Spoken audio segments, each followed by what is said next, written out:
स्वागत है आप सभी का आपके अपने YouTube channel study knowledge by Himanshu Chaturvedi पर। तो आज हम पढ़ने वाले हैं, आज का नया टॉपिक है कंप्यूटर की पीढ़ियाँ। मतलब कंप्यूटर की कितनी जनरेशन्स हो चुकी हैं या हम कौन सी जनरेशन पे अपने कंप्यूटर ऑपरेट कर रहे हैं। तो इसमें हम पहली पीढ़ी देखते हैं। वीडियो आगे चलने से पहले आप यदि वीडियो में नए हो चैनल पे तो चैनल को सब्सक्राइब करो और चैनल को लाइक ज़रूर करो। देखते हैं पहली पीढ़ी। पहली पीढ़ी में जो पहली पीढ़ी थी जिसका वैक्यूम ट्यूब के द्वारा कंप्यूटर का निर्माण किया गया था। मतलब वैक्यूम ट्यूब में कंप्यूटर का निर्माण किया गया था। इसमें जो इसके जो मेन साइंटिस्ट थे, ये मेन दो साइंटिस्ट थे जिन्होंने कंप्यूटर का निर्माण किया था वैक्यूम ट्यूब द्वारा। तो इसमें पहली पीढ़ी की अवधि 1937 से 1953 तक मानी जाती है, जो दो महान साइंटिस्ट द्वारा दुनिया का पहला और सबसे बड़ा जो कंप्यूटर है उसका निर्माण किया गया था। इसमें आपको एक शब्द दिख रहा होगा INAC। मतलब इसका मतलब है electronic numerical integrator and computer.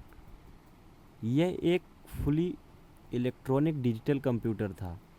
मतलब जनरेशन ऑफ कंप्यूटर की शुरुआत ही यहीं से हुई थी। लेकिन इस पीढ़ी के कंप्यूटरों में मेमोरी जो होती थी वो वैक्यूम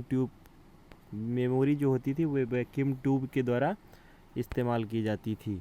वैक्यूम ट्यूब के कारण यह कंप्यूटर आकार में बहुत बड़े रहते थे और एक सीमित मेमोरी वाले और अधिक बिजली का खर्च करते थे। इन कंप्यूटरों में बड़ी मात्रा में गर्मी उत्पन्न हुआ करती थी। मतलब जो वैक्यूम ट्यूब में डाटा सेव करते थे जिसके द्वारा गर्मी ज़्यादा उत्पन्न होती थी, वैक्यूम ट्यूब गर्म होते थे, हीट होते थे। अब इसमें देखते हैं जो उस समय जो कंप्यूटर थे उनकी जो विशेषताएं थी, मतलब उनमें क्या ऐसा था जिसके कारण वो उपयोग में लाए जाते थे। तो आपको यहाँ पे इनकी विशेषताएं दिखाई गई है। ये आपकी विशेषताएं हैं। मतलब इसमें क्या है, मशीनी भाषा का जो प्रयोग होता था, सब फर्स्ट नंबर का जो है वो है मशीनी भाषा का प्रयोग।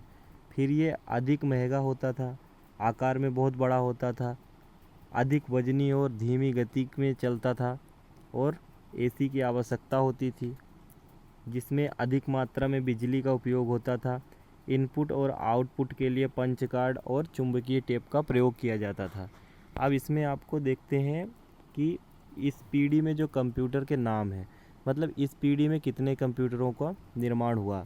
इसमें आपको सबसे पहले जो है INIAC जिसका फुल फॉर्म हमने आपको बताया था। उसके बाद IDVAC, IDSAC, IDSAC, UNIVAC और मार्क 1। ये 5 प्रकार के कंप्यूटर इस पीढ़ी पे फर्स्ट पीढ़ी पे बनाए गए थे। फिर देखते हैं दूसरी पीढ़ी। दूसरी पीढ़ी जो थी वो ट्रांजिस्टर के रूप में कंप्यूटर का निर्माण हुआ था। जैसे जैसे जनरेशन बढ़ती गई, कंप्यूटरों में सुधार करते गए और कंप्यूटर की जो पावर थी वो बढ़ती गई। तो अब देखते हैं दूसरी पीढ़ी जो ट्रांजिस्टर के रूप में थी। अब इसमें आपको देखने को मिलेगा, मतलब जो दूसरी पीढ़ी थी जिसकी अवधि आपको 1954 से 1962 तक मानी जाती है। इस पीढ़ी में वैक्यूम ट्यूब को रिप्लेस करके ट्रांजिस्टर का उपयोग किया गया था। ट्रांजिस्टर का विकास विलियम शोकली ने किया था सन 1947 में। विलियम जो थे ये इन ट्रांजिस्टर का निर्माण इनने करा था। मतलब इनके जो 1947 में थे इसका निर्माण किया था। इस पीढ़ी में जो कंप्यूटर में चुंबकीय कोर का उपयोग प्राइमरी मेमोरी और चुंबकीय टेप और चुंबकीय डिस्क का उपयोग करते थे जो सेकेंडरी मेमोरी के लिए किया जाता था। अब इसमें कंप्यूटर की दूसरी पीढ़ी में 2 प्रकार के ऑपरेटिंग सिस्टम का उपयोग किया जाता था, जिसमें पहला बैच प्रोसेसिंग और दूसरा मल्टी प्रोग्रामिंग ऑपरेटर सिस्टम था। तो आई थिंक आपको समझ में आया होगा कि दूसरी पीढ़ी में जो ट्रांजिस्टर था वो किस प्रकार से उपयोग होता था। चलिए देखते हैं इसकी विशेषताएं क्या थी। मतलब ये जो ट्रांजिस्टर था इसमें इसमें क्या विशेषता थी जिसके द्वारा ये प्रयोग में लाया गया दूसरी पीढ़ी में। तो इसका जो फर्स्ट है विशेषता वो है ट्रांजिस्टर द्वारा निर्मित किया गया था। फिर दूसरी पीढ़ी जो पहली पीढ़ी की तुलना में ज़्यादा विश्वसनीय था। देखिए आपको मालूम है जब चीज़ दोबारा बनाई जाएगी तो उसमें ज़्यादा अपडेट के साथ चीज़ों को बढ़ाया जाता है जिससे उसमें क्लियरिटी ज़्यादा रहती है। फिर इसमें असेंबली और हाई लेवल लैंग्वेज का उपयोग किया था, जैसे फोरट्रेन है और कोबल है, और इसका उपयोग किया जाता था। पहली पीढ़ी की तुलना में आकार में छोटा था। स्वाभाविक सी बात है, जिसमें अगर अपडेट करेंगे तो उसके जो एरिया है वो हमेशा कम होगा। तो पहली पीढ़ी की तुलना में इसमें बिजली भी कम लगती थी। पहले वैक्यूम ट्यूब थे जिसमें हीट ज़्यादा होती थी जिसके कारण बिजली ज़्यादा लेता था। अब ट्रांजिस्टर है, ट्रांजिस्टर और छोटा मिनी में हो गया और इसमें भी एसी की आवश्यकता होती थी। और पहले की जो पीढ़ी की कंप्यूटर थे उनसे ज़्यादा स्पीड में वर्क करने लगा। अब देखते हैं इसके जो कंप्यूटर के ऑपरेटिंग सिस्टम है उसके नाम। अब इसके नाम आपके सामने ये है। IBM 1620, IBM 7094, CDC 1604, CDC 3600 और यूनिवेक मतलब UNIVAC 1108। इतने कंप्यूटरों का इस पीढ़ी पे निर्माण किया गया था। आगे देखते हैं तीसरी पीढ़ी। तीसरी पीढ़ी में धीरे से इसका जो इंटीग्रेट सर्किट था ये धीरे से बढ़ाया गया, जिसमें और टेक्नोलॉजी का उपयोग किया गया और इसमें इंटीग्रेट सर्किट का उपयोग किया गया है। अब ये क्या होता है इसके बारे में पढ़ते हैं।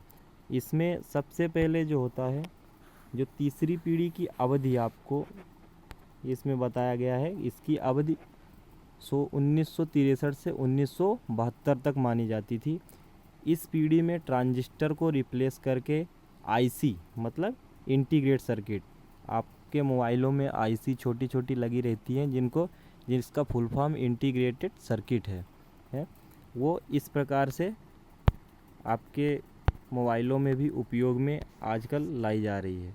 तो इसमें देखते हैं जिसके कारण इसमें आईसी का इस्तेमाल किया जाता था, जिसमें ट्रांजिस्टर्स को छोटा करके सिलिकॉन चिप पर रखा गया था, जिसके कारण कंप्यूटर की गति और दक्षता में काफ़ी वृद्धि हो गई थी। और इंटीग्रेट सर्किट का आविष्कार जैक किल्बी ने किया था। इस पीढ़ी में कंप्यूटरों को रिमोट प्रोसेसिंग, टाइम शेयरिंग और मल्टी प्रोग्रामिंग ऑपरेटिंग सिस्टम का उपयोग किया गया था। इसमें ज़्यादा जो चीज़ों जैसे वैक्यूम ट्यूब थी, फिर ट्रांजिस्टर आया, अब आ गया इंटीग्रेटेड सर्किट मतलब आईसी। धीरे धीरे बड़ी चीज़ों को छोटा करते गए और इनका भी आकार छोटा होता गया। अब इसमें जो इनकी विशेषताएं हैं ये आपके सामने है। मतलब इनकी जो विशेषताएं थी इनमें क्या ऐसा था जिसमें तीसरी पीढ़ी में इनको अपडेट किया गया। तो इसमें जो पहली पीढ़ी थी कि मतलब पहली और दूसरी पीढ़ी की तुलना में ज़्यादा विश्वसनीय था। आकार में छोटा और तेज़ था। रख रखाव में भी कठिन था, अभी भी कठिन था। मतलब इसको पोर्टेबल नहीं था, इसको ले जाया नहीं जा सकता था, एक कमरे पे ही रहता था। अन्य पीढ़ी की तुलना में कम ऊर्जा की खपत होती थी। अब इसमें धीरे से अपडेट किया गया। आईसी पहले वैक्यूम ट्यूब था, फिर ट्रांजिस्टर था, अब आईसी लगाई गई इंटीग्रेटेड सर्किट। इस प्रकार से ये भी हीट होता था, इसलिए इसको एसी की आवश्यकता होती थी।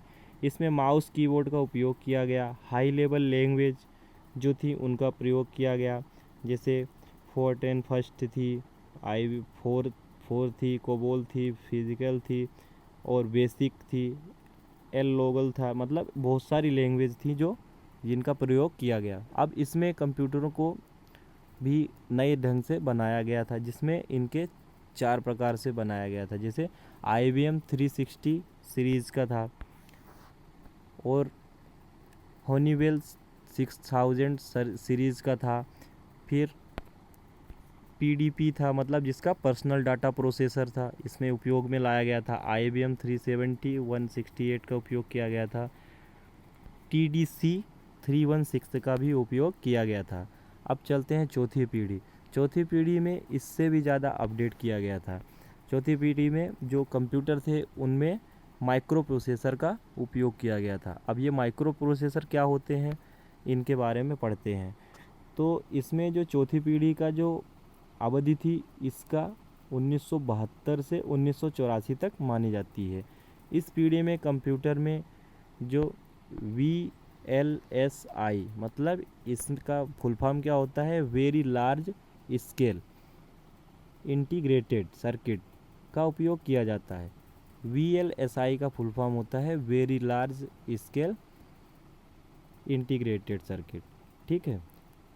तो इस VLSI सर्किट था, उसमें एक सिलिकॉन चिप लगभग 5000 ट्रांजिस्टर और सर्किट तत्व होते थे। इसमें जो एक प्रोसेसर था, इसमें लगभग 5000 ट्रांजिस्टर का उपयोग किया जाता था, जिसमें से ये माइक्रो प्रोसेसर इसी को बोला जाता है। इसमें छोटी छोटी IC लग के समथिंग 5000 प्रोसेसर लगे रहते हैं, 5000 ट्रांजिस्टर थे। धीरे से जब अपडेट किया गया, IC का उपयोग किया गया, तो इसमें छोटी छोटी नैनो टेक्नोलॉजी के द्वारा इसको कई भागों में इकट्ठा करके एक माइक्रो प्रोसेसर बनाया गया। अब इसमें जो ये माइक्रो प्रोसेसर था, ये पहली बार 1971 में इंटेल द्वारा पहली बार पेश किया गया था। मतलब सबसे पहले माइक्रो प्रोसेसर को इंटेल ने बनाया था, जिसका आविष्कार उनके एम्प्लॉय ने ही किया था।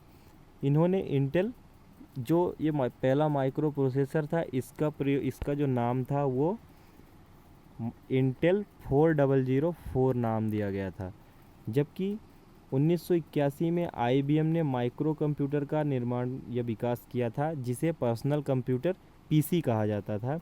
और एप्पल ने 1990 में मैकिन्टोश का, मतलब इस पर्सनल कंप्यूटर पेश किया था। चौथी पीढ़ी के कंप्यूटरों में इंटरनेट GUI, मतलब ग्राफिकल यूजर इंटरफेस, और ऑपरेटिंग सिस्टम जैसे MS-DOS है, MS विंडोज़ है, और एप्पल OS का विकास हुआ।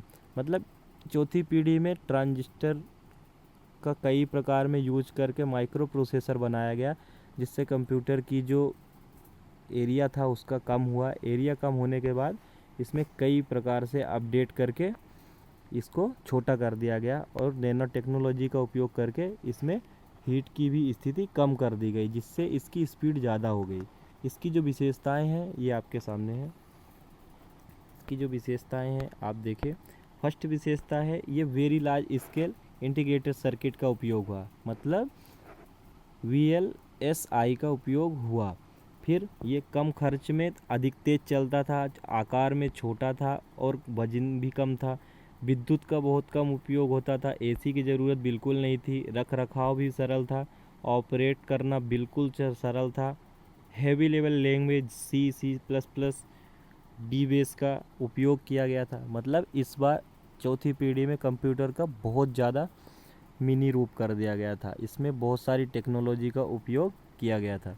अब इसमें जो कंप्यूटर थे, जैसे DEC 10 था, स्टार 100 था, PDP 11 था, क्रे 1 था, क्रे XMP था, मतलब सुपर कंप्यूटर जिसे कहते हैं। फिर PCS था। अब चलते हैं पाँचवीं पीढ़ी।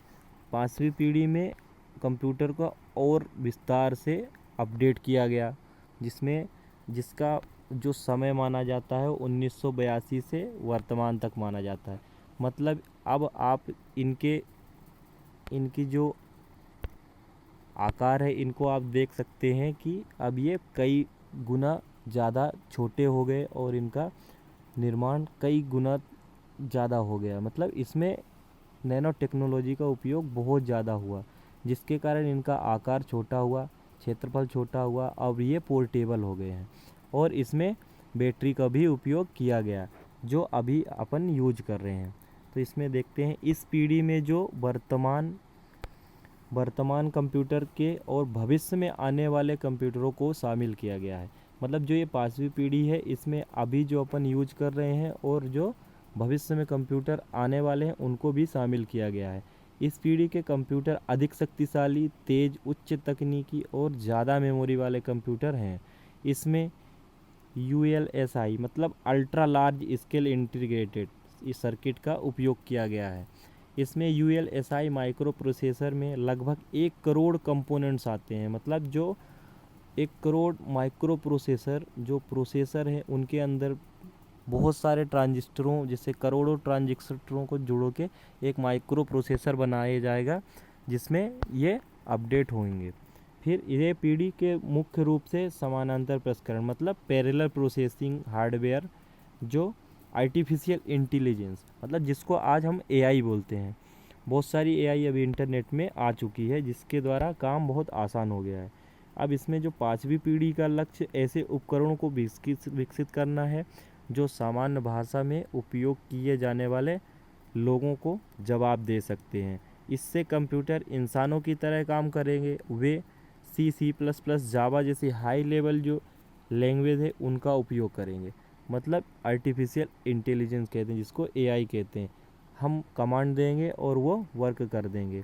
तो आपने देखा कि अब जो 5वीं पीढ़ी है इसमें हाई लेवल में जो टेक्नोलॉजी है उनका उपयोग करके मानव जीवन को सरल बनाया जा सका।